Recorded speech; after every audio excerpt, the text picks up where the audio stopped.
할렐루야. 아멘. 아멘. 우리 좌우에 계신 분들하고 인사합니다. 너무 잘 오셨습니다. 네, 감사합니다. 자, 오늘 내용은요, 적용과 순종에 대한 내용이죠. 자, 지금까지는 하나님의 말씀을 보고 우리가 그 안에서 어떻게 하나님의 음성을 들을 수 있는지, 어떻게 분별할 수 있는지 그런 내용들이 좀 있었다라고 한다면, 자, 오늘 말씀은 들은 말씀에 대하여 자, 우리가 어떻게 반응해야 하느냐라고 하는 것에 대한 내용입니다. 그래서 적용과 순종에 대한 내용입니다. 자, 제목 같이 한번 읽어봅니다. 다 같이 시작.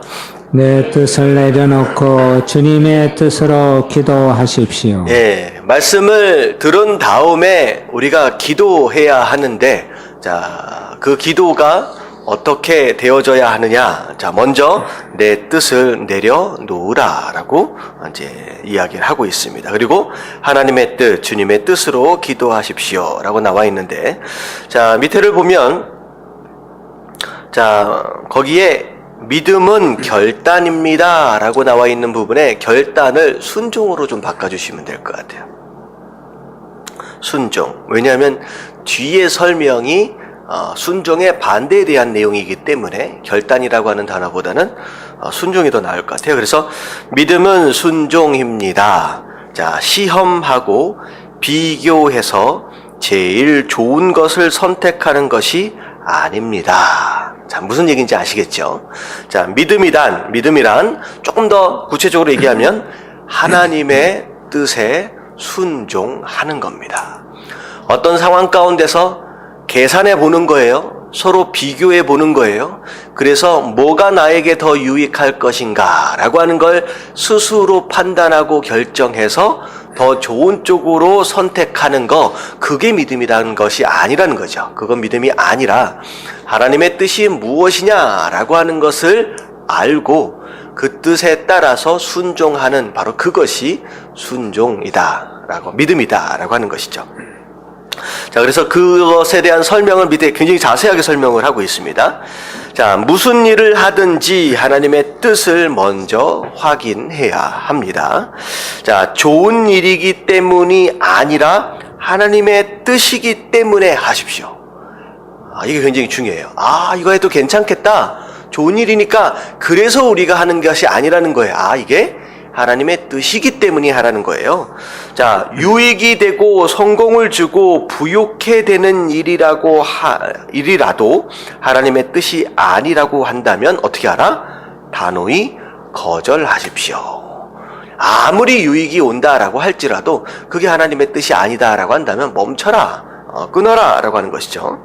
하나님의 뜻이 아닌 것은 끊으십시오. 비록 힘들고 고통스러울지라도 하나님의 뜻을 찾아야 합니다.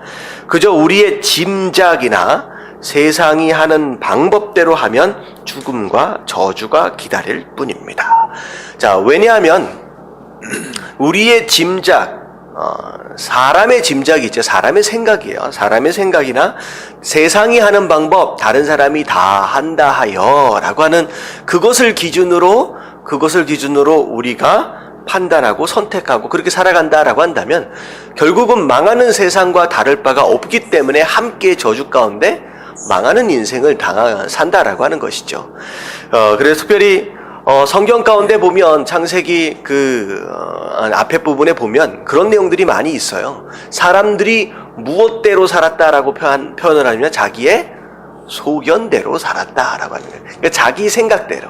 내 생각에는 이것이 옳고 내 생각에는 이것이 유리하고 내 생각에는 이것이 유익할 것 같다라고 하는 자기 생각을 따라 살았다. 하나님은 그것을 하나님의 백성이라고 얘기하지 않습니다. 그냥 저주받아 함께 멸망할 세상이다 라고 얘기를 해버리는 거죠. 그래서 결국은 그렇게 산 사람들은 다 어떻게 돼요? 노아의 홍수 때 다 물심판을 받게 되지요. 그래서 내 생각대로 세상 사람들이 다 그렇게 한다 하여 쫓아가는 인생은 결국은 저주를 받게 되고 멸망하게 된다라고 하는 것이죠. 자, 그래서 믿음은 계산하고 비교해서 좋은 것을 선택하는 것이 아니라 먼저 누구의 뜻을 알고 하나님의 뜻을 알고 그 뜻이 어느 쪽이든 상관이 없이 그저 뭐 하는 것이다? 순종하는 것이다 라고 이제 여러분들 이해를 하시면 되겠습니다. 자, 첫 번째, 자, 그렇게 믿음으로 하나님의 뜻에 순종하기 위해서는 먼저 1번 뭐 해야 한다? 나의 뜻을 좀 버려야 한다라고 하는 거죠. 내 뜻을. 자, 에베소서 4장 14절부터 15절까지 같이 한번 읽어볼게요. 다 같이 시작. 이는 우리가 이제부터 어린아이가 되지 아니하여 사람의 괴술과 간사한 유혹에 빠져 모든 교훈의 풍조에 밀려 요동치 않게 하려 함이라. 오직 사랑 안에서 참된 것을 하여 범사에 그에게까지 자랄지라. 그는 머리니 곧 그리스도라. 자, 이는 우리가 이제부터 어린아이가 되지 아니하여. 자, 어린아이가 좀 되지 말라라고 하는 것은 뭐가 좀 되어라? 어른이 좀 되어야 한다라고 얘기를 하는 것이죠. 자, 그러면서 그 뒤에 나오는 설명은 어린아이가 바로 이런 모습으로 산다라고 하는 걸 지금 설명하고 있는 거죠. 자, 이제 밑에 보면 뭐라고 나와 있어요? 사람의 괴술과 간사한 유혹에 빠진다. 자, 이게 어린아이로 사는 사람들의 특징입니다. 사람들이 뭐라고 얘기하면 뭐가 얇다 그래요? 귀가 얇아가지고 뭐라고 얘기하면 솔깃하고 그런가? 라고 자꾸 왔다 갔다 하는 어떤 그런 모습들. 간사한 유혹. 자, 이건 뭐냐면 어린아이는 사탕 하나 준다 그러면 어디든 따라가죠. 이게 바로 유혹에 자꾸 흔들리는 모습들이에요. 계산해 보니까 분명히 하나님의 뜻이 어딘지 알매도 불구하고 어린아이와 같은 성도는 조금 더 돈을 벌 수 있으면, 조금 더 유익을 얻을 수 있으면 가차없이 그 사탕을 따라가는 바로 그런 모습들이 바로 어린아이 같은 모습입니다. 자, 그리고 모든 교훈의 풍조에 밀려 어떻게 된다? 요동한다라는, 이 요동치는 이 모습 또한 어린아이의 모습이죠. 자, 요동은 두 가지로 요동을 합니다.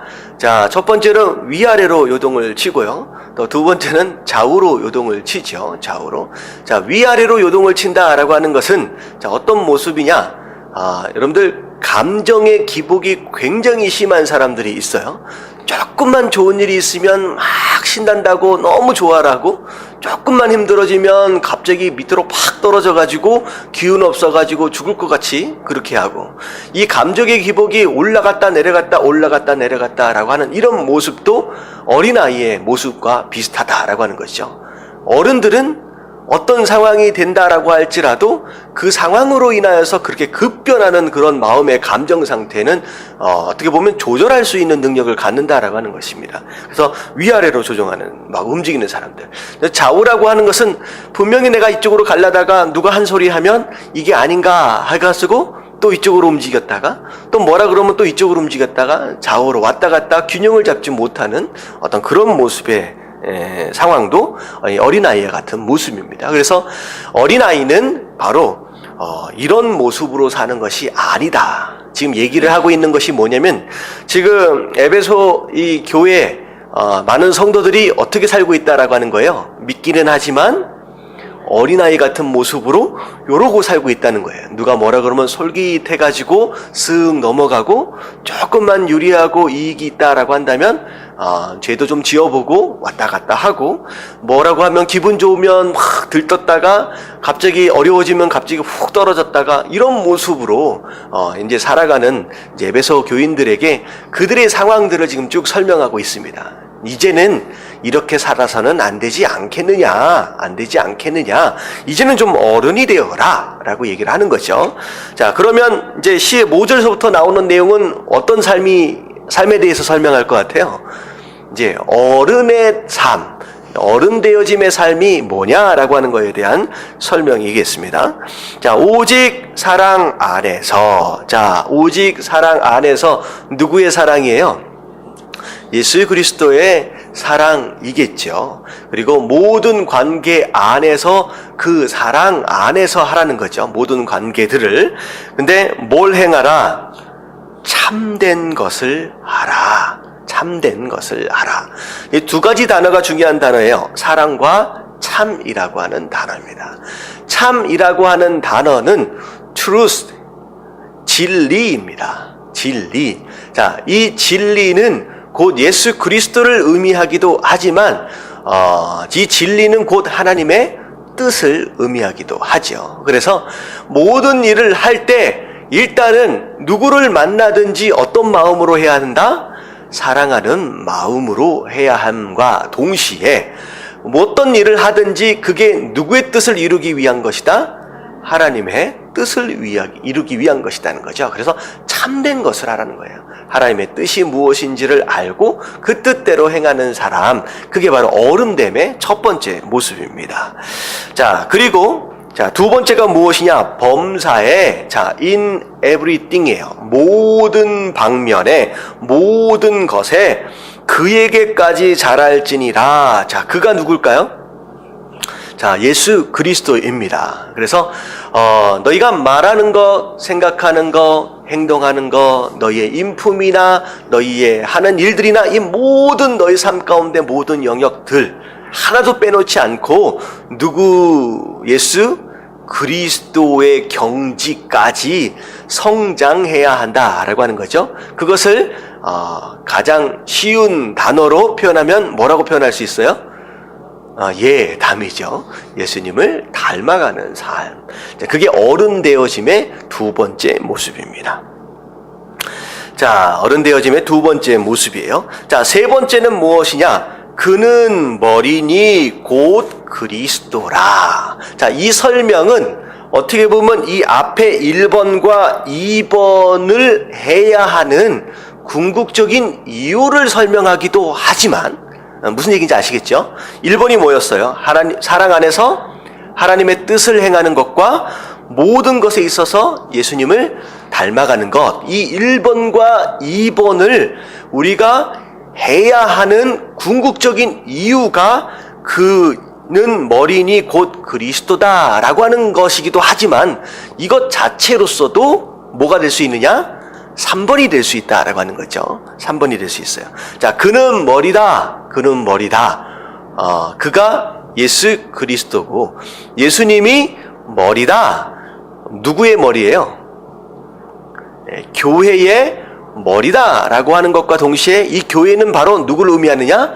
우리를 의미하는 겁니다. 다시 말하면 우리의 머리라는 거죠. 그러면 지체된 우리는 머리가 예수 그리스도다라고 한다면 자, 누구의 컨트롤 아래 있어야 돼요? 예수 그리스도, 머리 대신 예수 그리스도 컨트롤 아래 있어야 된다는 거죠. 손이 내 마음대로 움직이는 게 아니에요. 다리가 내 마음대로 움직이는 거 아니고 심지어 심장마저도 누구의 컨트롤을 받고 있습니까? 머리의 컨트롤을 받고 있죠. 이 얘기는 뭐냐면 우리의 모든 지체된 모든 성도들이 머리 대신 예수 그리스도의 명령에 뭐 하는 것이다? 순종하는 것이다 라고 하는 거예요. 그래서 정말 성도로서 어른 되어짐의 삶이다 라고 한다면 이 세 가지를 의미하는 것이죠. 첫 번째는 하나님 사랑 안에서 하나님 뜻대로 사는 거, 두 번째는 예수 그리스도를 닮아가는 거, 세 번째는 머리 대신 예수 그리스도에게로 순종하는 거. 이 세 가지를 얘기할 수도 있고요. 우리가 주님 뜻대로 사는 것과 주님을 닮아가야 하는 이유가 바로 우리의 머리가 누구이기 때문에 예수 그리스도이기 때문이다 라고도 이제 설명할 수 있습니다. 그래서 어른 되어진다 라고 하는 것은 바로 이런 것이구나. 자꾸 여러 사람 환경에 따라서 영향을 받고 흔들흔들 위아래로 흔들흔들 요동치는 그런 삶이 아니라 정말로 내가 어느 길을 가야 할지 하나님 뜻이다 라고 하는 것이 변하지 않는 내 삶의 방향이 되어져야 하고 끊임없이 그리스도 안에서 성장해야 한다 라고 하는 거. 왜? 예수 그리스도가 우리의 머리이기 때문이다 라고 하는 거. 이게 바로 이제 성도가 뭐가 되어지기 위한 거예요? 어른 되어짐의 모습이다라는 거죠. 자, 그래서 이게 이제 어른 되어짐의 모습이에요. 자, 그래서 밑에를 이렇게 보니까 큐티란 말씀을 묵상한다라고 하는 것은 사람들의 괴사, 간사한 유혹에 빠져 세상 교훈과 풍조에 밀려가는 마음을 뭐 하는 것이다? 멈추는 것이다. 멈추는 것이다. 자, 밀려간다라고 얘기를 하고 있어요. 마치 흘러가는 강에다가 뭐를 하나를 탁 던져 놓으면 그 강이 흘러가는 방향을 따라 그냥 흘러가잖아요. 그러니까 세상 사람들이 다 그렇게 간다는 거죠. 그렇게 살아가는 방향이 있는데 마치 우리가 그 강 위에 떠 있는 스티로폼처럼 그냥 밀려가는 것은 성도의 삶이 아니다. 밀려가는 것을 이제는 뭐 해야 된다? 멈춰라. 이 얘기는 그냥 멈춰서 제자리에 서 있으라 라고 하는 그 내용이 아니라 뭐 하기를 좀 작정해 봐라는 것이냐? 거슬러 가기를 작정해 봐라 라고 하는 얘기예요. 세상 사람들이 다 그렇게 말하고 다 그렇게 살아간다라고 할지라도 우리만큼은 하나님의 뜻이 그것이 아니다라고 한다면 오히려 거꾸로라도 올라가기를 결단해 봐라 라고 하는 것이죠. 그게 큐티하는 목적입니다. 큐티하는 목적이에요. 자, 그래서 큐티가 맨 처음에 시작될 때 어떤 모습으로 시작됐느냐? 경건 훈련 운동을 시작했던 영국의 캠브리지 대학생들은 자신들이 그리스도임에도 불구하고 마음과 생활이 어떻게 된다? 세속적인 경향, 이게 흐름이에요. 이게 풍조예요. 경향, 흘러감이거든요. 근데 경향으로 가득 차 있는 것을 발견했다라는 거죠. 분명히 난 성도인데 왜 세상 사람들이 사는 것처럼 똑같이 생각하고 똑같이 말하고 똑같이 살아갈까? 그것에 의문을 갖게 된 거죠. 그래서 기도하면서 해결 방법을 찾기 시작했습니다. 그래서 거룩을 유지하기 위해 그들이 찾아낸 방법은 하루 생활 중에 얼마를 성경 읽기와 기도로 보낸다. 하루 생활 가운데 얼마 정도의 시간을 구별해서 말씀을 보고 기도하는 시간으로 채워 넣기를 결단했다라고 하는 거죠. 결국은 목적은 뭐예요? 세속적인 경향을 뭐 하기로 작정한 거예요? 이제는 거슬러 올라가기를 작정했다라고 하는 것이 바로 말씀 묵상의 목적이고 시작이다라고 하는 것이죠. 자, 여기까지 이해가 되시죠? 자, 그래서 내 뜻을 버린다라고 할 때의 첫 번째는 내가 지금 어디로 흘러가고 있느냐라고 하는 걸 좀 인식할 필요가 있다라는 거죠. 내가 하나님 뜻대로 지금 거슬러 올라가고 있는 것이냐, 아니면 수치로폼처럼 그냥 세상의 흐름을 따라 그냥 떠내려가고 있는 상황이냐라고 하는 것을 이제 말씀을 통하여 돌아봐야 된다는 거예요. 자, 적용의지 한번 읽어볼게요. 시작. 경건 훈련 죄를 짓되 회개하는 속도가 빠른 사람입니다. 네, 성령 충만하는 사람은 죄를 전혀 짓지 않는 정말 무결한 사람이라는 게 아니죠. 그렇다고 이 뒤에 나와 있는 죄를 짓되라고 하는 것은 죄를 지어도 된다는 것이 아니에요. 어쩔 수 없이 지어진 죄, 그 상황 가운데서 빨리 어떻게 하라? 회개하라. 회개하는 속도가 빠른다라고 하는 것은 내가 죄를 지었다라고 하는 걸 인식하는 순간 회개는 뭐라 그랬어요? 방향을 바꾸는 게 회개잖아요. 회개 원래 의미가 방향을 바꾸다는 뜻이에요. 그래서 내가 잘못된 길로 가고 있다라고 하는 걸 인식하는 순간 재빠르게 방향을 바꿀 수 있는 바로 그 사람이 거룩한 사람이다라고 지금 이야기를 하는 것이죠. 근데 결국은 내가 죄를 지었구나 안 지었구나라고 하는 것을 결국은 무엇을 통하여 알아요? 말씀을 묵상하는 것을 통하여 빨리빨리 인식을 하게 된다라고 하는 것입니다. 자, 다음 넘어갈게요. 자, 뒤에 보니까 내 마음이 어디로 밀려가고 있는가를 찾아보십시오. 이게 이제 굉장히 중요한 거죠. 내가 지금 만약에 지금 스티로폼이다라고 한다면 지금 어디로 흘러가고 있느냐라고 하는 것을 좀 돌아보자라고 하는 것이죠. 자, 이걸 어떻게 알 수 있느냐? 여러분들이 평상시에 가만히 소위 말하면 멍하고 있을 때 내 생각과 내 마음과 내 행동과 내 말을 다스리고 있는 그 무엇인가가 있다라고 하는 거예요. 내가 멍하고 있을 때, 내가 아무 일도 안 하고 가만히 있는 순간 내 생각과 내 마음을 붙잡고 있는 그 무엇인가가 있을 수 있다라고 하는 것이죠. 그게 어떻게 보면 내가 어디론가 흘러가고 있는 방향일 수 있다라고 하는 거예요. 우리가 이제 그걸 돌아볼 필요가 있습니다. 자, 그래서 첫 번째는 내 뜻, 내가 어디로 흘러가고 있느냐라고 하는 것을 인식하고 그것을 버릴 필요가 있다라고 하는 거예요. 방향을 고칠 필요가 있다라고 하는 거. 자, 두 번째가 무엇이냐? 자, 그분의 뜻대로 기도하기. 자, 내려놨다, 포기했다, 그것으로 비웠다라고 하는 것에서 멈추는 게 아니죠. 그 다음에는 하나님의 뜻이 무엇이냐라고 하는 걸 분별하고 그 뜻을 따라 기도해야 된다라고 하는 것인데, 자, 누가복음 22장 42절 같이 한번 읽어보도록 하겠습니다. 시작. 그러나 내 원대로 마옵시고 아버지의 원대로 되기를 원하나이다. 자, 이거 어디에 나오는 내용이에요? 예수님께서 겟세마네 동산에서 기도하실 때 예수님의 기도의 내용입니다. 우리가 요한복음을 통하여 이제 계속 살펴봤던 내용입니다. 자, 누가복음에 또 나오고 있는 내용인데, 자, 이 기도의 내용을 잘 들여다보면, 자, 기도 안에 뭐가 있느냐? 갈등이 있어요. 갈등. 이 갈등이 뭐냐? 누구의 원과 누구의 원이 지금 부딪히고 있어요? 기도하는 자의 바라고 있는 것과, 그리고 기도를 들으시는 하나님이 바라고 계시는 그 두 가지가 어떻게 되어지고 있느냐? 충돌하고 있다는 거죠.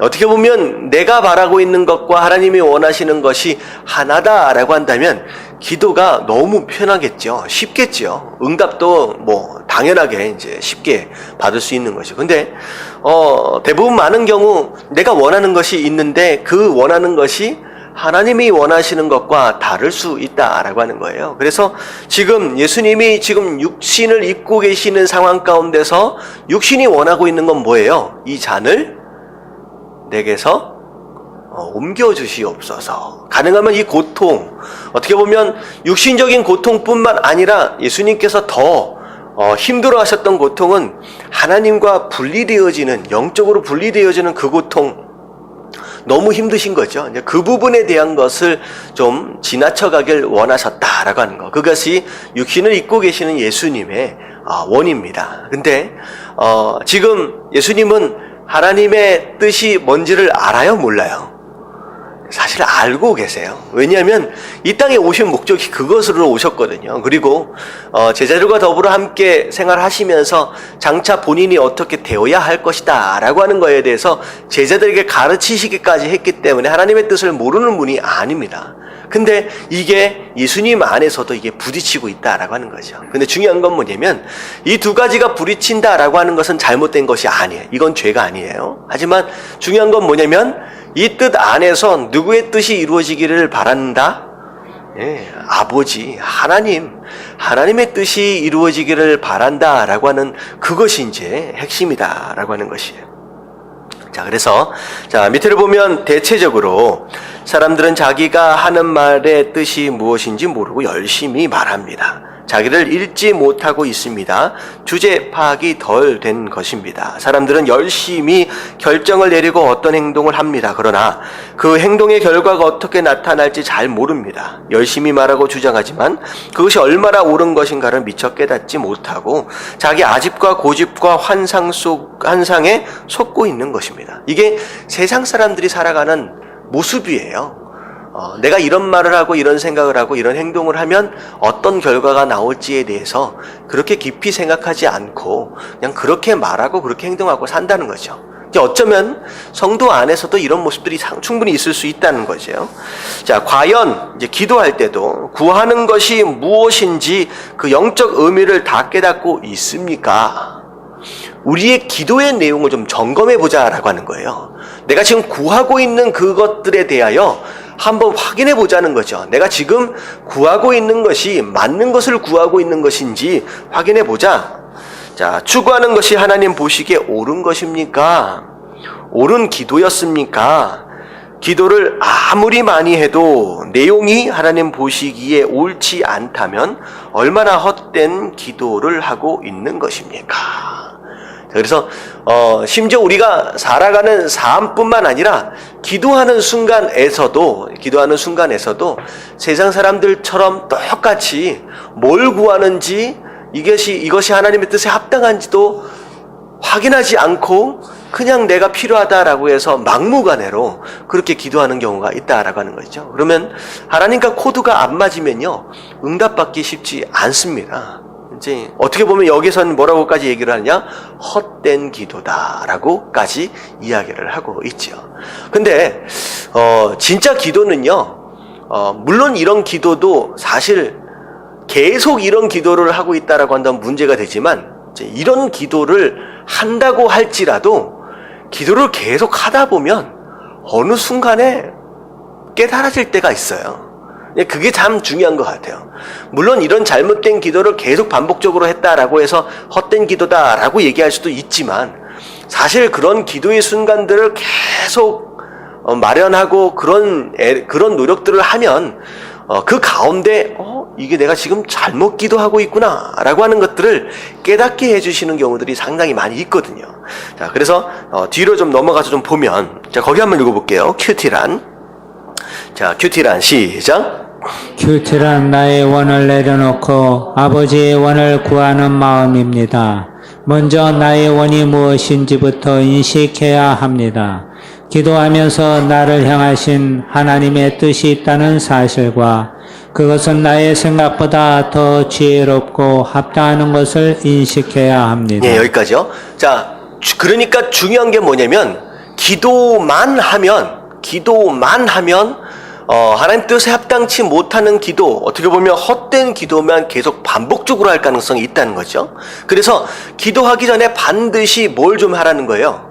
QT, 말씀을 묵상하라는 거예요. 이게 중요한 거예요. 왜냐하면 내가 기도의 방향을 설정함에 있어서 하나님의 뜻을 향하여 설정하기 위해서는 반드시 하나님의 뜻을 확인하는 순간이 있어져야 한다라고 하는 거죠. 그게 바로 말씀 묵상을 통하여서만 가능하다라고 하는 것입니다. 그래서 자, 큐티란 내가 원하는 걸 내려놓고 하나님 아버지가 원하는 걸 구하는 마음입니다. 그래서 나의 원하는 것, 지금 내가 원하는 것이 뭐냐? 라고 하는 걸 먼저 인식해야 돼요. 기도하면서 나를 향하신 하나님의 뜻이 있다는 사실과 그리고 그 하나님의 뜻이 내 생각보다 훨씬 더 지혜롭고 합당하다라고 하는 것을 인정해야 합니다. 그러니까 내 뜻이 뭐냐라고 하는 것을 확인해야 하고, 그리고 하나님의 뜻을 나에게 보여주신다라고 한다면 그 뜻이 내 생각보다는 훨씬 더 지혜롭고 훨씬 더 좋은 것이다라고 하는 것에 대해서 인정해야 된다라고 하는 거예요. 근데 그 하나님의 뜻은 무엇을 통하여서만 알 수 있느냐? 말씀을 보는 것을 통하여서만 알 수 있다는 거예요. 자, 그래서 밑에 보니까 나의 뜻을 약화시키거나 포기하고 하나님의 뜻을 온전히 받아들이고 내 삶에 수용될 때까지 기도로 씨름해야 합니다. 그래서 자, 이 씨름이라고 하는 단어를 제가 앞에 뭐라고 설명을 했느냐? 갈등이라고 설명을 했습니다. 그래서 기도는 씨름이다. 이 씨름이다라고 하는 것은 어떻게 보면 하나님과 씨름하는 어떤 그런 모습이기보다는 내 뜻과 하나님의 뜻이 갈등하는 장면이에요. 갈등하는 순간이에요. 근데 결국은 어느 쪽 방향으로 가야 되느냐? 누구의 뜻이 포기되어져야 해요? 내 뜻이 좀 포기되어져야 한다라고 하는. 내 뜻이 포기되어지고 하나님의 뜻이 이기는 그런 결론 쪽으로 가야 한다라고 하는 것입니다. 자, 그래서 밑에 보니까 지금 당신이 간절한 소원은 무엇입니까? 그 소원은 하나님의 뜻입니까? 오늘 큐티를 통해 나의 소원에 대해 하나님의 뜻은 무엇이라고 하십니까? 자, 그래서 이번 주일날 우리가 같이 좀 큐티를 좀 나눌 때 좀 무엇을 좀 하시면 좋을 것 같냐면, 이번 한 주간 동안의 큐티한 내용들 가운데 하나님의 뜻과 내 뜻이 갈등하게 된 상황들이 있었는지, 내가 원하는 게 이거였는데 말씀을 읽다 보니까 이게 하나님의 뜻이구나 라고 하는 것을 깨닫게 돼서 내 뜻을 좀 포기하게 된 어떤 그런 순간이, 그런 말씀이 있었는지. 자, 사실 이번 숙제는 좀 어려울 것 같아요. 쉽지는 않을 겁니다. 근데 그거를 한번 있으면 이번 주일날 좀 나눠보면 좋을 것 같습니다. 자, 이해가 되시죠? 자, 말씀을 딱 읽다 보니까 지금 내가 원하는 게 있었어요. 내가 바라는 게 있었는데 말씀을 좀 읽다 보니까 이게 아니었구나.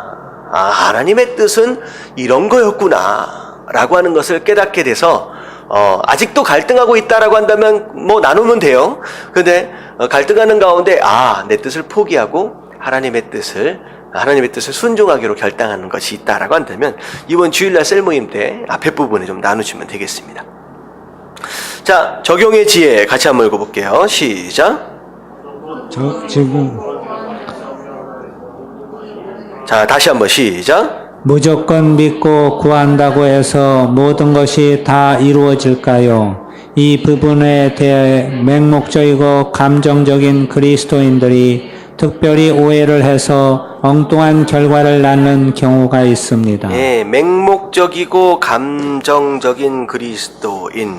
이제 내 뜻이 뭔지 하나님의 뜻인지에 대한 어떤 인식과 인정 자체가 없이 그냥 기도한 다음에 알아서 하나님 응답하여 주시옵소서라고 하는 그런 식의 신앙과 그런 기도, 어떻게 보면 엉뚱한 결과를 좀 나올 수 있다라고 하는 것인데, 그 뒤에 나오는 그 내용은 조금 제가 읽어봤는데 좀 애매해요. 좀 이상하게 뭐라 그럴까요? 무슨 뜻인지 잘 모르겠어요. 그래서 밑으로 좀 내려가서 그러니까서부터 한번 보면 좋을 것 같아요. 그러니까. 자, 어딘지 아시겠죠? 위에 있는 내용은 제가 읽어봤는데 이제 무슨 뜻인지는 잘 모르겠습니다. 그래서 밑에 보니까 그러니까 구하면 주시리라는 말씀 속에 몇 가지 조건을 조건이 붙습니다. 자, 잘못된 것을 구하면 하나님이 어떻게 하신다? 듣지 않으십니다. 곧 이기적이고 정욕을 위한 기도는 들어주시지 않는다는 말입니다. 자, 우리가 하나님께 구하기 전에 생각해야 할 일은 나의 간구가 하나님의 뜻과 일치하는가? 하나님이 기뻐하시는 것인가? 결과가 하나님께 영광을 돌릴 수 있는 것인가 하는 것입니다. 만일 우리의 기도가 하나님의 뜻과 일치하는 것이라면 반드시 어떻게 된다? 이루어집니다. 반대로 하나님의 뜻과 일치하지 않는다라고 한다면 우리 뜻이 이루어지면 오히려 뭐가 되는 거예요? 축복이 아니라 저주고 재앙이 되는 것이죠. 그것을 우리가 하나님께 고집 부려서는 안 된다라고 하는 거예요.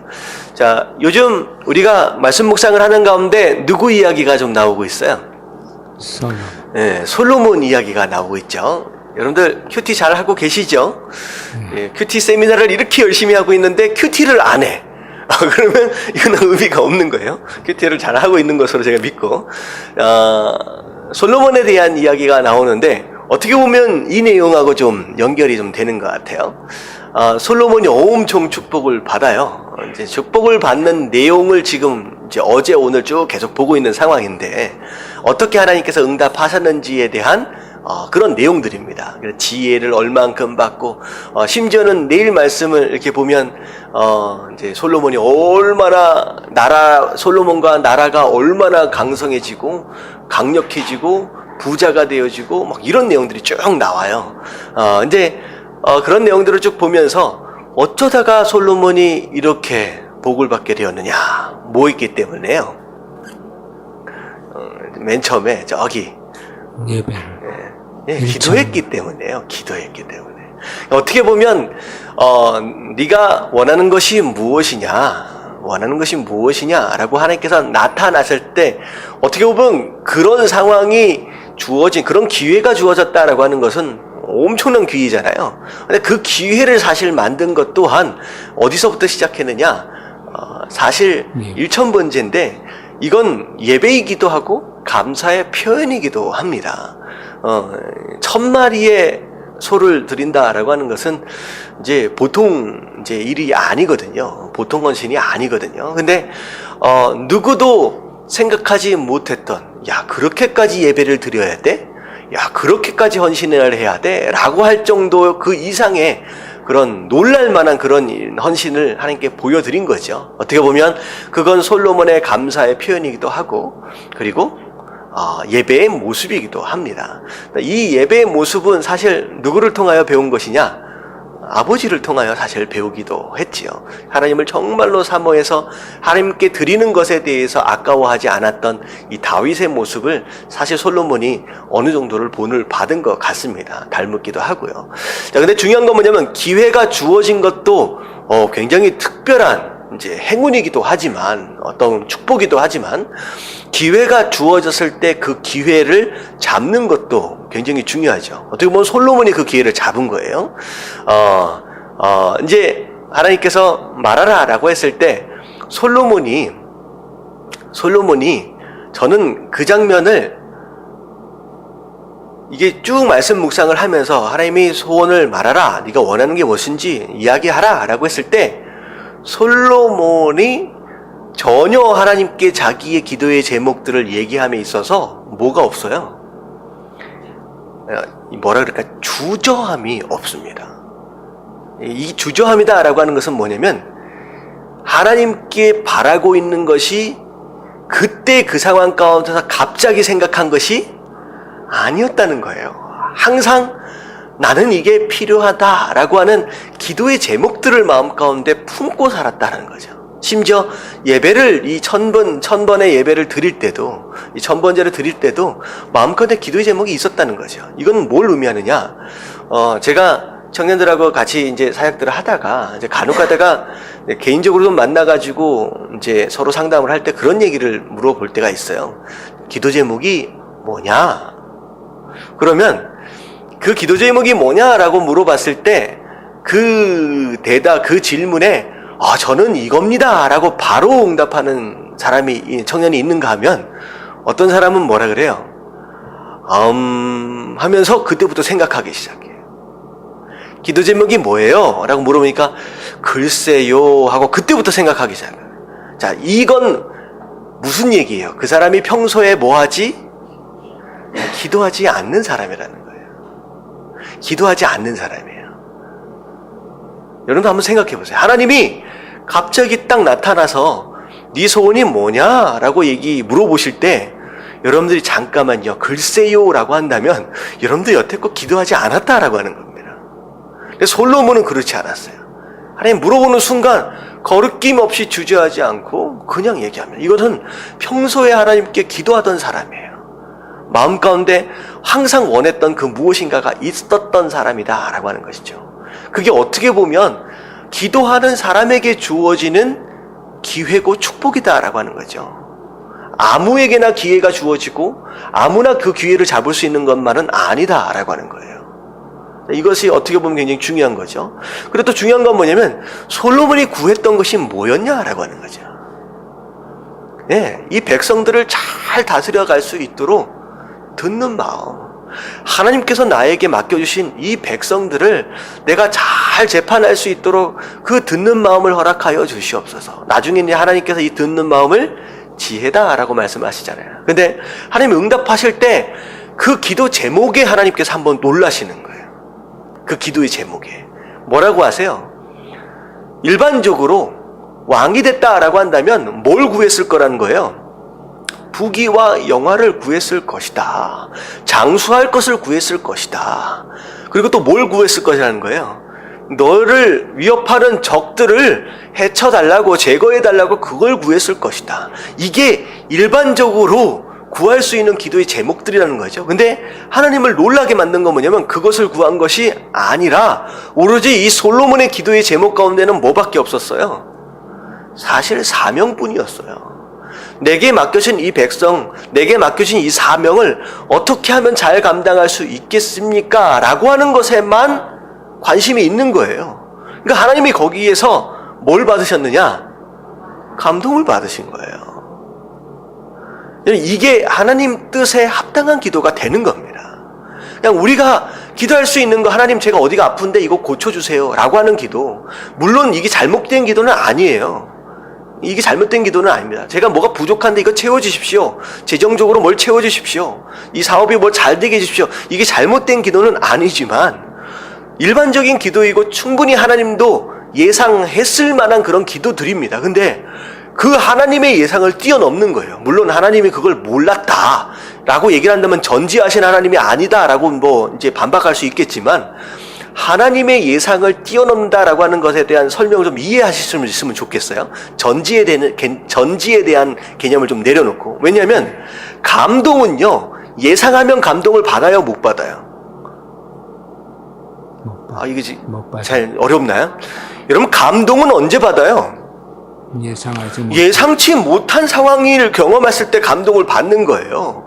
여러분들 젊으셨을 때 프로포즈를 받을 때 내가 프로포즈를 오늘 받겠다라고 예상하게 되면 어떻게 됩니까? 그때의 감동은 별로 없어요. 근데 내가 오늘 프로포즈를 받을 수 있을지, 그리고 어떤 선물을 나한테 줄지를 전혀 예상하지 못한 상황 가운데 갑자기 프로포즈를 받으면, 선물을 받으면 그때 놀라는 그 마음을 뭐라고 얘기하느냐? 감동이라고 얘기하는 거죠.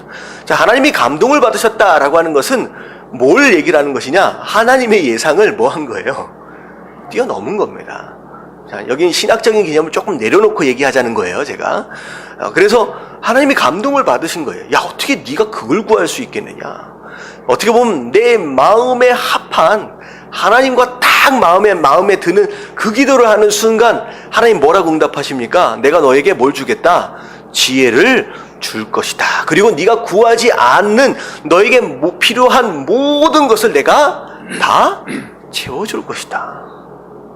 다 채워줄 것이다. 그래서 내일 여러분들 큐티를 한번 해보세요. 그 지혜를 제외한 내가 다 채워줄 것이다 라고 하는 것에 대한 응답이 바로 내일 말씀이에요.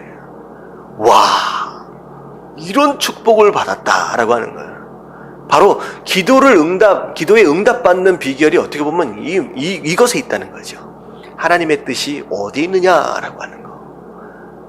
어디에 있느냐라고 하는 거. 그리고 그 뜻에 합당한 기도를 하는 거. 이 길은 어떻게 보면 이런 거죠. 지금 하나님이 뭐에 관심을 가지고 계실까? 여러분들 솔로몬이 생각을 했다고 생각해 보세요. 솔로몬 당시에 하나님은 뭐에 관심을 가지고 계세요? 누구에게? 이스라엘 백성들에게 관심을 갖고 계시잖아요. 그럼 솔로몬이 이스라엘 백성들에게 관심을 함께 가지면 그게 하나님과 뜻이 맞는 기도가 되는 거예요. 그래서 여러분들 기도를 하실 때 하나님이 지금 내 삶 가운데, 내 환경 가운데 어디에, 무엇에 지금 하나님께서 주목하고 계실까? 그것을 빨리 찾아서 그것을 기도하면요. 그러면 하나님이 감동이 되시고 그 다음에 필요한 모든 것들을 알아서 채우심을 받는 그런 일들이 있다라고 하는 것이죠. 자, 여기까지 이해되셨죠? 그래서 중요한 건 뭐냐면, 자, 오늘 뭐 기도 세미나가 아닌데 계속 기도에 대해서 지금 내용이 진행되어지는 이유는 뭐냐면, 하나님이 뭐에 관심을 가지고 뭐에 주목하고 계시고 그 뜻이 무엇이냐라고 하는 것을 알 수 있으려면 뭘 봐야 되는 거예요? 말씀을 봐야 된다는 거죠. 말씀을 보지 않고 하나님의 뜻이 어디 있는지를 어떻게 알겠느냐? 결국은 큐티를 한다라고 하는 것은 말씀을 통하여 하나님의 뜻이 어디 있느냐를 알고 그 뜻에 합당한 기도를 해라. 그러면 응답받는 삶이 된다라고 하는 굉장히 어떻게 보면 간단한 원리에 대한 내용입니다. 자, 밑에를 볼게요. 자, 일반적으로 다 같이. 자, 일반적으로 시작. 일반적으로 대부분의 기도는 나의 뜻을 이루기 위한 기도입니다. 그런데 예수님의 기도는 나의 뜻을 이루는 기도가 아니라 하나님 아버지의 뜻을 이루어지기를 원하는 기도였습니다. 생각할 때는 내 계획이 여러 가지로 많습니다. 그러나 눈을 감고 기도하면 아버지의 계획이 보이기 시작합니다. 기도란 내 뜻이 아버지의 뜻에 승복하는 과정입니다. 자, 맨 마지막에 두 문장은 여러분들이 좀 줄을 쳐놓고선 좀 깊게 좀 생각할 필요가 있습니다. 자, 눈을 감고 기도하기 시작하면, 이건 바른 기도예요. 바른 자세와 바른 태도로 기도하기 시작하면 내 뜻을 막 구하고 있다가라도 뭐가 생각나기 시작해요? 뭐가 보이기 시작해요? 하나님 아버지의 계획이 보이기 시작합니다. 기도를 막 많이 제대로 된 태도로 기도를 하게 되면요, 아, 이게 하나님의 뜻이 아니었구나, 아, 이게 하나님의 뜻이었구나 라고 하는 것이 보이기 시작한다는 거예요. 자, 그리고 나서 기도란 내 뜻이 아버지 뜻에 뭐 하는 거예요? 승복하는 거예요. surrender, 뭐라 그러죠? 항복이죠. 항복. 내 뜻이 하나님 뜻 앞에서 항복하는 거예요. 항복하는 거예요. 그게 기도란 것이다 하는 거예요. 기도란 것이다. 자, 그 오른쪽에 가서 나오는 내용도 굉장히 중요합니다. 자, 하나님 앞에 나아가 하나님의 뜻대로 행하도록 우리 자신을 내어드려야 합니다. 자, 이 표현도 굉장히 중요하죠. 우리 자신을 하나님 뜻 안으로 내어드리는 거예요. 내어드리는 거. 그리고 스스로 먼저 기도 응답을 결정하거나, 자, 제가 자주 말씀드리는 내용이에요. 우리가 가야 할 가나안 땅을 우리가 정하면 안 된다라고 하는 거예요. 안 된다. 자, 기도는 어떻게 보면 문제를 만났을 때 문제를 하나님께 올려드리는 것일 수 있습니다. 그리고 때로는 그 문제의 해결 방법까지도 또 구할 수도 있어요. 근데 사실 그 문제를 어떻게 해결해 달라라고 하는 것만큼은 누구에게 좀 맡길 수 있어야 되느냐? 하나님께 좀 맡겨야 된다는 거죠. 그래서 기도의 응답, 하나님 이렇게 응답하셔야 됩니다. 저렇게 응답하셔야 됩니다. 라고 응답 자체를 우리가 마음대로 조종하지 말라는 거죠. 그 응답은 누구의 권한에게 맡겨라? 하나님 권한에게 맡겨라는 거야. 하나님이 어떻게 응답하실지에 대하여 하나님께 좀 맡길 수 있어야 된다. 자신이 원하는 답이 안 나온다고 해서 그 답을 얻을 때까지 기도하는 고집을 부려서는 안 됩니다. 오히려 포기하고 순종하십시오. 자, 그래서 심지어 바울 사도는 어떤 기도를 포기하기까지 했어요? 육체의 가시를 위해서. 이제 건강한 육체로 사는 것은 하나님의 뜻입니다. 하나님의 뜻이에요. 우리가 병들어서 아파하며 사는 것이 하나님의 본심은 아닐 거라는 거죠. 하나님의 본심이 아니에요. 근데 병을 낫게 해달라, 육체의 가시를 제거해달라 라고 기도를 했음에도 불구하고 몇 번을 기도했어요? 내가 3번을 기도했다. 근데 하나님의 응답이 뭐였어요? 네 은혜가 내게 족하다. 오히려 그 가시가 너에게 은혜다 라고 그런 응답이 있으니까 더 이상 3번 기도한 이후에는 기도를 안 하는 거예요. 왜냐하면 이것이 내게 은혜다라고 하는 것을 하나님의 말씀이었고 그것에 대해서 인정한다라고 한다면 나를 이제 포기를 하는 거죠. 그 고통까지도 내가 짊어지고 가야 할 사명으로서 받아내는 겁니다. 그래서 그렇게 할 수 있어야 된다라고 하는 거예요. 자, 적용의 지혜 보면 기도는 기적을 잉태합니다. 기도는 기적을 낳습니다. 자, 기적을 바라는 사람에게는 기적이 없습니다. 그러나 그리스도를 바라는 사람에게는 기적이 일어납니다. 자, 그래서 기도를 할 때 내가 원하는 그 무엇인가가 우상이 되어서 그것만을 바라보고 기도하면 그것은 결국 응답으로 나타나지 않는다는 거죠. 기도할 때 어떤 내가 원하는 그 무엇인가를 정해놓고 그것을 바라보기보다는 그것이 아니라 누굴 바라봐라. 기도할 때 예수님을 바라보는 것이 굉장히 중요하다는 거죠. 자, 그렇게 기도하는 사람은 기적을 경험한다라는 거예요. 자, 기적만을 요구하는 사람들은 병 낫기를 원하고 사업이 잘 되기를 원하고 자식이 잘 되기를 원하는 등 인간적이고 본능적인 욕구를 많이 가지고 있습니다. 그렇다면 기복신앙과 아무것도 다를 바가 없습니다. 기적은 어떻게 일어납니까? 기도한 자에게 일어납니다. 하나님은 아무에게나 축복을 주시지 않습니다. 먼저 그 사람을 준비시킨 후에 축복하십니다. 하나님은 기적을 주시기 위하여 기도를 시키십니다. 자, 생각하면 사람이 움직입니다. 그러나 기도하면 누가 움직여요? 네, 하나님이 움직이십니다. 어떤 사건이 일어났을 때 기도하지 않는 사람에겐 그것은 우연입니다. 그러나 기도하는 사람에게는 뭐다? 하나님의 응답이다라고 하는 거죠. 이 안에 굉장히 여러 가지 이제 내용들을 막 많이 집어넣어서 이제 설명을 좀 했어요. 여러분들 좀 쭉 읽어보시면서 그렇구나라고 이해만 하시면 될 것 같습니다. 자, 밑에 큐티란 다 같이 시작. 큐티란 우리가 피하고 싶은 십자가를 지기 위해 준비하는 과정입니다. 우리가 십자가를 지기로 결심하면 하나님께서 십자가를 질 수 있는 능력을 주실 것입니다. 자, 여기서 얘기하고 있는 큐티란이라고 하는 이 단어 안에는 우리가 지금까지 계속 얘기하고 있던 이 기도를 포함한 이제 단어예요. 이 큐티라고 할 때. 자, 말씀을 묵상하고 그것에 적용하고 그것에 순종하기를 결단하는 그 기도의 모습까지를 다 포함한 내용이 지금 큐티 정의 안에 지금 들어가는 겁니다. 자, 결국은 큐티란이라고 얘기를 할 때 말씀 묵상 플러스 기도다라고 얘기도 할 수 있어요. 근데 기도를 한다라고 했을 때 우리가 일반적으로 문제를 해결하는 거, 지금 상황의 고난과 고통을 피하는 것이라고 생각할 수 있잖아요. 근데 오히려 뭐라고 얘기하는 거예요? 십자가를 피하는 게 아니라 피하고 싶은 십자가를 어떻게 하기 위해 준비하는 거다? 네, 짊어지기 위해서 준비하는 것이 오히려 기도이기도 하고 큐티이기도 한다라고 하는 거죠. 이건 굉장히 중요한 개념이에요. 어떻게 보면 오늘 이 말씀은 맨 앞에 했던 뭐를 좀 이제 뭐라 그랬어요? 맨 앞에 뭐라 그랬어요? 뭐가 되지 않도록 하라. 맨 앞에 우리 에베소서 4장 14절에 뭐가 되지 않도록 하라. 어린아이가 되지 않도록 하라 라고 하는 것과 연관이 되는 겁니다.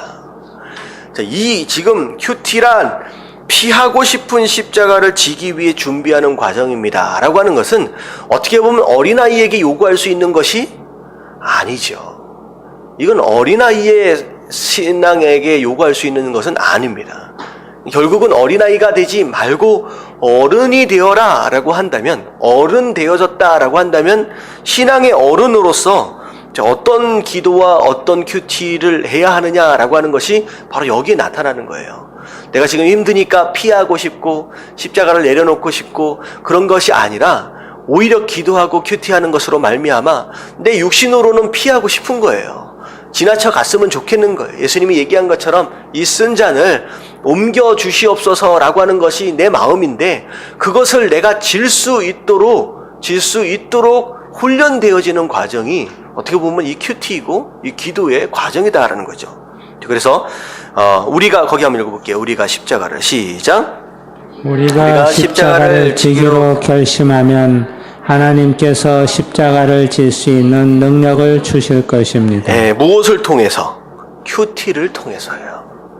말씀을 묵상하고 그것에 합당한 기도를 하면 그것을 통하여 우리에게 능력을 주신다는 거예요. 그 십자가를 짊어질 수 있도록. 어떻게 보면 예수님께서 이 땅을 살아가시면서 그 십자가를 지실 수 있었던 어떻게 보면 원동력이며 능력의 뿌리는 어디 있었느냐? 예수님의 큐티하는 모습이죠. 어떻게 큐티하셨어요? 해 뜨기 전 이른 새벽에 항상 큰 일이 있던 작은 일이 있던 항상 하나님과의 대면하고 기도하셨던 그 모습, 그게 예수님 능력의 뿌리예요.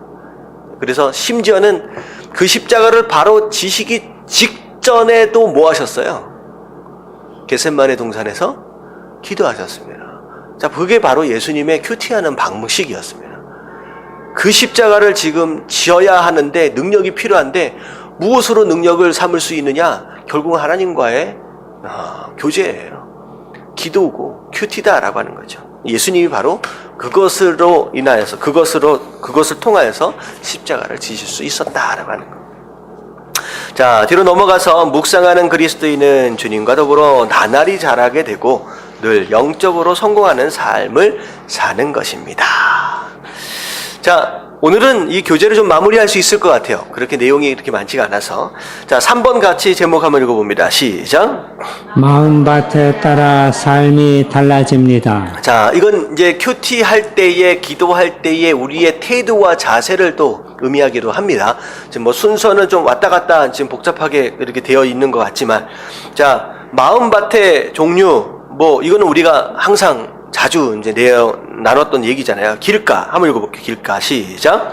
듣지만 딴 곳에 집중되어 듣지 못합니다. 네, 닫힌 마음이에요.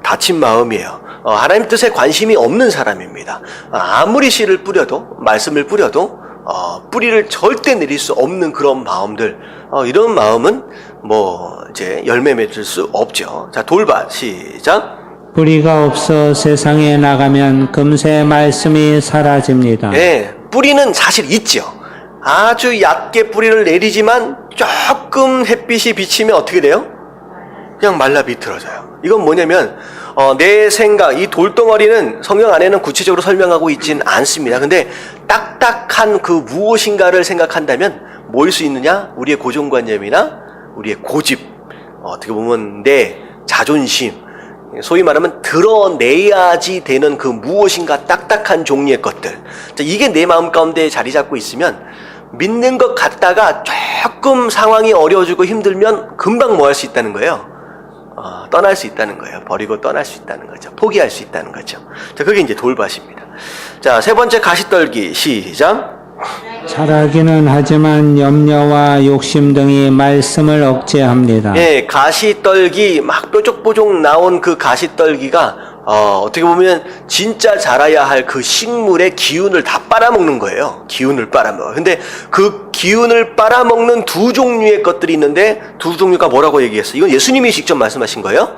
염려와 욕심입니다. 근심 걱정하는 거, 그거 우리 마음 가운데 자리 잡으면 우리의 기운을 다 빨아먹어 버린다는 거예요. 영적인 기운, 육적인 기운도 다 빨아먹습니다. 그래서 근심 걱정 가운데 사는 사람들은 건강할 수가 없어요. 건강할 수가 없어요. 육신적으로도 그리고 신앙적으로도. 자, 그리고 욕심. 욕심 죄의 뿌리입니다. 자, 이것이 우리 마음 가운데 들어오기 시작하면요, 우리 신앙이 비실비실 맨날 그것에 흔들릴 수밖에 없다는 거죠. 기가 다 빨려가지고. 자, 맨 마지막에, 자, 좋은 땅, 다 같이 시작. 착하고 좋은 마음으로 말씀을 듣고 인내로 결실합니다. 예, 좋은 땅이다라고 하는 것은 마음의 자세며 태도인데, 착하고 좋은 마음, 자, 말씀을 듣고 인내로 결신하는 마음. 네, 이 좋은 마음이다, 착하다라고 하는 이 마음은 사실 어떻게도 설명되어질 수 있느냐? 위에 이 세 가지 상황이 제거되어진 땅이 바로 좋은 땅이에요. 위에 있는 이 세 가지 상황이 제거되어진 땅. 길밭같이 딱딱하게 닫혀있는 마음, 그런 마음들이 쟁기로 갈아엎어져 있는 그런 땅. 그 마음 가운데 딱딱하게 자리 잡고 있는 그 돌덩이 같은 고집과 고정관념한 내 생각들, 내 계획들, 이런 것들이 하나하나 드러내어지는 땅. 그리고 염려와 욕심, 이런 것들이 하나하나 뿌리채 뽑혀서 제거되어지는 땅. 그 땅이 좋은 땅이고요. 그런 땅이 되어질 때 말씀이 들리기 시작하고요. 그리고 말씀을 듣고 뿌리를 내리는 상황 가운데 힘들다라고 해서 금방 포기하지 않는다는 거예요. 심지어 인내도 해질 수 있는, 그리고 심지어 그 인내로 말미암아 결국은 무엇을 맺는다? 열매를 맺는 땅이 되어진다라고 하는 것입니다. 어떻게 보면 이 말씀은 이제 큐티를 할 때 우리의 마음의 밭, 어떤 마음이 되어야 하느냐라고 하는 것을 다시 한번 또 복습하는 것 같습니다. 자, 4번은 도를 지키십시오. 자, 도. 요즘에는 이런 사람들 별로 없는 것 같아요. 제가 대학교 다닐 때만 해도, 그냥 90년도 초반, 중반만 해도 길거리 다니다 보면 도를 아십니까? 라고 하는 사람들 상당히 많았거든요. 그런 사람들 다 어디로 갔는지 모르겠습니다. 요즘에는 그런 사람들 한 번도 못 만난 것 같은데, 자, 도. 뭐예요? 도. 길이란 뜻이잖아요. 길이란 뜻이에요. 도. 근데 이 길을, 뭐가 길이에요? 여러분들, 이게 뭐가 길이냐라고 물어보면 좀 어려운데, 누가 길이에요? 예수님. 예수님이 길이에요. 내가 곧 길이요 진리요 생명이다. 예수님입니다. 예수님이 곧 길이 되시는데, 결국은 뭐 예수님을 지키라라고 하는 것은 뭐냐면 예수님이 하신 말씀을 또 의미하기도 합니다. 그래서 예수님이 하신 말씀, 예수님이 하신 말씀, 그리고 예수님이 하신 말씀은 곧 누구의 뜻이냐? 하나님의 뜻이죠. 예수님이 요한복음에 뭐라고 말씀하셨어요? 내가 말하는 게 아니다. 누가? 아버지가 말씀하신 것을 내가 말하고 있는 것이다 라고 했잖아요. 그러니까 예수님 말씀은 곧 누구의 뜻이다? 하나님의 뜻이 되어집니다. 그래서 이 도라고 하는 것은 하나님의 뜻임과 동시에 예수님의 말씀이고, 그리고 예수님 그분 자체입니다. 그래서 너는 도를 행하는 자가 되고 듣기만 하여 자신을 속이는 자가 되지 말라. 자, 이 문장 안에서 우리가 주목해야 할 두 가지 동사가 있어요. 어떻게 보면 이 도라고 하는 단어보다, 이 도가 어떻게 보면 기준이 되겠지만, 이 도라고 하는 단어보다 이 말씀을 하신 이유가 있죠. 무슨 단어와 무슨 단어예요? 행하는 자라고 하는, 행한다라고 하는 단어와 듣기만이라고 하는, 듣는다라고 하는 단어입니다. 지금 이걸 얘기하기 위해서 이 문장을 쓴 거예요. 결국은 말씀을 듣는 사람은 많아요. 예배에 참석하는 순간서부터 어떻게 되면 내가 원하든 원하지 않든 히어링은 다 되어지거든요. 듣고는 있거든요. 근데 지금 여기에서 뭐라고 얘기하냐면 듣기만 하는 자는 뭐라는 것이다? 자기를 속이는 자라는 거죠. 그러니까 듣기만 하지 말라는 거예요. 듣기만 하지 말라. 그러면 뭐 하라는 거냐? 행하라는 거죠. 예수님의 도를, 하나님의 뜻을 들었으면 듣고만 있지 말고 그것을 행해 보라는 거예요. 큐티 세미나도 마찬가지예요. 큐티 해야 한다, 이렇게 해야 된다, 이렇게 해야 된다. 듣고만 있으면 의미가 있어요, 없어요? 없지요. 한 번이라도 해보는 바로 그것이 우리 삶 가운데 의미가 되어질 수 있다라고 하는 거예요. 자, 물고기가 바닷속에서 자유롭게 헤엄치며 다니듯 그리스도인은 이 세상에서 자유롭게 살아갑니다. 자, 짠 물을 먹은 고기라고 짜지 않습니다. 그런가요? 바닷물에 사는 물고기는 제가 짜지 않나요? 소금을 뿌려서 짠가? 이제 무슨 얘기인지는 좀 이해가 가시죠? 바닷물, 짠물에 산다라고 하지만 그 물고기 자체가, 그 고기 자체가 짜지지는 않는다, 뭐 이런 얘기인 것 같아요. 이제 고등어 같은 경우는 하도 이 소금을 절여서 짜진 건지는 모르겠는데, 근데 이 얘기입니다. 우리가 이 세상 속에서 살아요. 마치 바닷속에 사는 물고기처럼. 그렇다고 바닷물고기가 짜버리지 않는 것처럼 우리도 어떻게 돼서는 안 되는 거예요. 이 죄악된 세상에 살면서 우리 또한 죄악으로 물들어 버려서는 안 된다라는 이런 내용이죠. 자, 세상 속에서 살지만 그는 결코 세속적인 사람은 아닙니다. 자, 그리스도인은 거룩한 사람이요, 의로운 사람이요, 하나님의 인치심을 받은 백성임을 잊지 말아야 합니다. 자, 우리가 어떻게 살아야 하느냐. 그래서 이 세상에 살아있지, 이 세상에 살고는 있지만 이 세상에 속한 자들은 아니다. 그래서 belonging, 우리가 어디에 속한 자냐라고 하는 것에 대한 인식을 우리가 바로 할 필요가 있다라고 하는 것입니다. 자, 밑에 하나님의 음성을 시작. 하나님의 음성을 들었다면 이제 삶의 현장에서 구체적으로 살아야 합니다. 아무리 좋은 말씀이라도 내 마음에 받아들이지 않는다면, 그리고 나의 현재의 삶과 무관하다면 내 안에 아무 영향을 끼치지 못할 것입니다. 네, 말씀이 내 삶 가운데 영향이 없다, 영향력을 주지 못한다라고 한다면 그것은 말씀을 들으나 마나 소용없는 일이다라고 하는 것이죠. 자, 뒤로 넘어가면, 자, 우리가 다음 질문들은 지나간 하루를 돌아보며 그날 저녁이나 다음날 아침에 전날을 기억하며 답해 보십시오.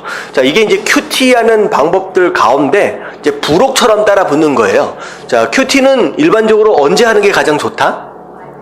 예, 아침에 하는 게 가장 좋습니다. 그래서 저녁에 해버리면 지나온 하루를 후회하는 삶밖에 안 되는 거죠. 그리고 잠자고 일어나면 어제 봤던 말씀, 조금 전에 봤던 말씀도 잘 기억 못 하는데 어젯밤에 잠자기 전에 봤던 말씀이 과연 기억나겠느냐는 거예요. 그래서 큐티하기 위해 가장 좋은 시간은 하루를 시작하기 전, 하루의 첫 시간이에요. 근데 그때가 가장 큐티하기 좋은 이제 시간인데, 중요한 건 뭐냐면 하루를 말씀을 붙들고 시작하고 그 말씀이 우리의 삶을 다스려 갈 수 있도록 우리의 삶을 내어드리는 거, 이게 큐티하는 삶의 가장 중요한 이제 삶의 과정인데, 하루를 마무리를 할 때 어떻게 해야 하느냐는 거죠. 아침에 묵상한 것에 대한 말씀을 어떻게 보면 한 번쯤은 우리의 삶과 적용해서 돌아볼 좀 필요가 있다라고 하는 겁니다. 이 부분에 대해서 여러분들이 뭐 너무 헤비하게 이걸 또 이제 아침에 또 큐티하는 것처럼 또 책상 펴고 앉아가지고 막 이렇게 그렇게 할 필요는 또 없을 것 같아요. 이제 굉장히 짧은 시간이나마 그래도 어떻게 보면 2, 3분이라도 이런 질문들을 스스로에게 좀 던져볼 필요가 있고, 그런 작업들이 어떻게 보면 우리의 삶이 진짜 변해갈 수 있도록 만드는 어떤 큰 계기를 만드는 순간일 수 있다는 거죠. 자, 그래서 이거 보면, 자, 첫 번째부터 한번 읽어볼게요. 시작. 하루를 돌아볼 때 가장 의미 깊은 사건은 무엇이었나? 자, 이거는 이제 여러분들이 지금 시간은 많지 않지만 한번 생각해 보자는 거예요. 자, 오늘 이제 하루를 예배 끝나고 뭐 이 시간 이후에 또 다른 이제 스케줄이 있는 분들도 계시지만, 자, 하루를 마무리하는 상황 가운데 오늘 하루 삶 가운데 가장 큰 사건, 가장 이제 의미가 있는 사건이 뭐였느냐라고 하는 걸 한번 좀 생각해 보자는 거예요. 오늘 내가 누굴 만났는데, 누구와 무슨 일을 했는데, 내가 거기에 갔었는데 라고 하는 그런 일들을 하나 정도는 생각해 보자는 거죠. 자, 자, 두 번째, 시작. 오늘을 다른 날과 다르게 독특하게 했던 것은 어떤 점이었는가? 네, 매일매일 똑같은 삶을 살 수도 있지만 특별히 오늘 다른 날과 다른 것이 있었는지를 좀 돌아볼 수도 있습니다. 자, 그 다음 시작. 특별히 의미 깊은 대화를 했는가? 예, 사건이 아니다라고 할지라도 누군가와의 대화, 그것도 우리의 삶 가운데 큰 의미를 줄 수 있습니다. 자, 그 다음. 어떤 책을 읽었는가? 그것에 대한 나의 반응은 무엇이었나? 예, 성경책뿐만 아니라 우리가 다른 서적들도 우리가 읽을 수 있거든요. 만약에 독서를 한다라고 했을 때 내가 어떤 책을 또 읽었는가라고 하는 거, 심지어는 이것은 우리가 오늘 하루 삶 가운데 내가 읽은 무엇인가, 내가 심지어 내 TV에서 무엇인가를 봤을 수도 있고요. 내가 신문에서 어떤 기사를 읽었을 수도 있고. 그러니까 경험이 아니라 내 감각적인 어떤 시각적이나 읽는다든지 이런 것들을 통하여 내가 얻은 어떤 그런 경험들에 대한 것도 우리가 한번 돌아볼 필요가 있습니다. 그 다음 시작. 오늘 하루 동안 나의 기분은 어떠했는가? 감정이 고조되거나 가라앉았던 때는 언제였는가? 왜 나는 그렇게 느꼈는가? 네. 여러분들 오늘 삶을 한번 돌아보면서 나는 오늘 좀 해피했다. 라고 하는 생각이 좀 들 때도 있고, 그냥 오늘 하루는 기분이 좀 그랬다. 라고 생각할 수도 있고, 좀 우울했다라고 생각할 수 있고, 내 감정 상태를 한번 좀 돌아볼 수도 있다는 거죠. 근데 이걸 돌아볼 때 무엇 때문에 그랬는지에 대해서 또 좀 확인해 볼 필요가 있죠. 자, 그 다음에 다시 시작. 오늘 걱정거리가 있었는가? 네, 걱정거리가 있을 수 있죠. 내가 무엇 때문에 근심하고 걱정하고 살았는지도 한번 돌아보고, 그 다음에 오늘 가장 즐거웠던 것은 무엇이었나? 네, 즐거웠던 순간, 그 다음에 오늘 내가 성취한 것은 무엇이었나? 예, 내가 열심히 해가지고 이루었다라고 하는 그 무엇인가가 있다라고 한다면, 무엇은 일을 완료했다라고 한다면 그것도 좀 생각해 볼 수 있죠. 그 다음에 나는 무엇인가에 실패했는가? 그것을 통해 배울 수 있는 것은 무엇인가? 네, 그런데 이제 실패한 어떤 그런 것에 대해서 생각할 때는 그냥 실패로 이제 재수가 없어서 뭐 그런 게 아니라 그것을 통하여 내가 배운 것이 뭐냐라고 하는 것을 돌아볼 필요가 있습니다. 마지막으로 시작. 내가 간직하고 싶은 사실에서 나 자신이나 다른 사람들에 대한 어떤 통찰력을 얻었는가? 자, 이 통찰력이다라고 하는 것은 이제 이런 거죠. 자, 앞에서부터 쭉 나왔던 이런 내용들, 오늘 하루의 사건과 관계와 대화와 모든 감정에 대한 변화들과 이런 것들을 쭉 돌아보면서 뭐 하는 거냐면 해석하는 능력이에요. 해석하는 거예요. 그러니까 그 상황, 그 사건, 그 모습, 그 감정, 그것을 통하여 해석해 보는 거예요. 그걸 어디 안에서 해석하느냐? 말씀 안에서, 하나님 뜻 안에서. 이것을 통하여 하나님께서 나에게 주시려고 하는 메시지가 뭐냐? 나로 하여금 뭘 배우도록 하시기 위해서 이런 어려움들과 이런 상황들을 허락하셨을까? 라고 하는 것들을 쭉 돌아보는 거죠. 어떻게 보면 이거는 뭐 말씀을 펴들고서 할 필요는 굳이 없고, 여러분들 어떻게 보면 잠자기 전에 기도하면서 여러분 누워서라도 생각할 수 있는 거예요. 눈을 감고 생각하면서 오늘 하루를 마치 하루를 다시 사는 것처럼 아침에 일어나는 순간서부터 내가 이렇게 살았는데 라고 쭉 돌아보면서 이때 이런 일이 있었지, 이게 좀 아쉬웠는데, 그러면 하나님은 이 상황 가운데서 나로 하여금 무슨 교훈을 주시려고 이런 상황들을 허락하셨을까? 내가 잘못한 게 있었다라고 한다면, 다음에는 이렇게 하면 안 되는구나, 라고 하는 것에 대한 그런 반성과 어떤 교훈되어지는 어떤 해석의 작업들을 저녁 때 잠자기 전에 못해도 한 2, 3분 이상을 하고 잔다라고 한다면 어떻게 될 것 같아요, 삶이? 조금 더 거룩해지지 않을까라고 하는 것이죠. 뭐 당장 큰 변화가 이루어질 수 있지는 않겠지만 이런 과정들을 매일매일 반복한다라고 한다면 그것에 대한 힘은 굉장히 큽니다. 근데 이제 다음 주에 우리가 살펴볼 내용은 뭐냐면 이걸 메모함과 동시에 어떻게 좀 하라는 거예요. 다음 주에는 이걸 혼자 하지 말고 함께 나누라는 겁니다. 그게 제가 계속 일주일에 한 번씩 주일날 셀 모임 때 무엇인가 숙제를 내드리는 이유가 바로 그거예요. 나 혼자 결단하고 나 혼자 다짐하면요, 누가 본 사람이 있어요, 없어요? 없어요. 하나님만 보셨잖아요. 그러면 쉽게 뭐 할 수 있느냐? 포기할 수 있어요. 에이. 근데 이것에 대한 결단을 누구와 한 번이라도 나누기 시작하면요, 그것은 굉장히 강력해집니다. 왜냐하면 이미 뱉은 말로 인하여서 그 말이 내 삶을 붙잡는 거예요.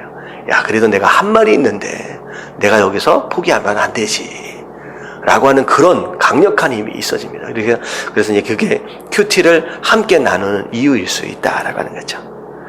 자, 오늘은 어떻게 보면 어떻게 적용할 것이냐, 어떻게 순종할 것이냐라고 하는 것에 대한 내용을 전체적인 내용들 끝에 기도를 주제로 좀 말씀을 좀 나눈 것 같습니다. 그래서 어떻게 우리가 하나님 말씀을 적용하고 순종할 수 있느냐. 자, 첫 번째 어떻게 해야 된다. 나를 좀 내 뜻을 버려라, 좀 내려놔라. 그리고 내 뜻이 지금 어디 있느냐라고 하는 것을 좀 인식을 하고, 지금 하나님의 뜻이 어디 있느냐라고 하는 것을 무엇을 통하여? 말씀을 통하여 확인하라는 거죠. 그래서 내 뜻이다라고 해서 고집 부리면서 이제 그렇게 기도하지 말고 하나님의 뜻으로 이제 순종하는 쪽, 내 뜻을 포기하고 복종하는 쪽으로 그렇게 나아갈 수 있어야 한다라고 하는 그런 내용들 전체적으로 좀 살펴봤습니다.